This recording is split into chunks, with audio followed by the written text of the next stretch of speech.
Hello, இன்றைக்கி நம்ம என்ன வீடியோ பார்க்க போகிறோம்னா, நம்ம ஒரு சின்ன டேங்க் ஒன்று அக்வாரியம் எப்படி ஃபிஷ்ஷஸ் ஆட் பண்ணுறது. நம்ம டேங்க்கில் பார்த்திங்கன்னா மல்டி ஃபிஷ்லாம் ஆட் பண்ணியிருக்கோம். அதாவது பார்த்திங்கன்னா நார்மலாக ரெயின்போ ஷார்க்கு, அப்புறம் பார்த்திங்கன்னா கௌராமி. இப்போ இந்த ஃபிஷ்லாம் பார்த்திங்கன்னா ஒட்டுக்கா டேங்க்கில் போடக்கூடாதுன்னு சொல்லுவோம். ஆனால் நம்ம டேங்க்கில் எல்லாமே போட்டிருக்கோம்.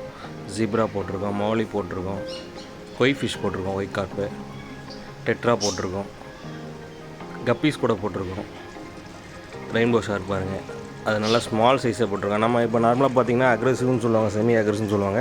ஆனால் இது நம்ம அதுக்கு உண்டான சைஸில் போடும்போது அது நல்லாவே ஒரு காலனியாக நல்லா வளரும், எந்த ஒரு ஃபைட்டு பண்ணாமல். இது பாருங்கள் குட்டி, நம்ம இதிலே ஃப்ரைஸ் பண்ணது கப்பீஸு, மௌலியோட குட்டிங்க. ஆல்ரெடி நம்மகிட்ட ஒரு 20 குட்டி இருக்குது. அதில் ஒரு 4 குட்டி மட்டும் க்ரோத் ஆன குட்டி மட்டும் எடுத்து இதில் போட்டிருக்கோம்.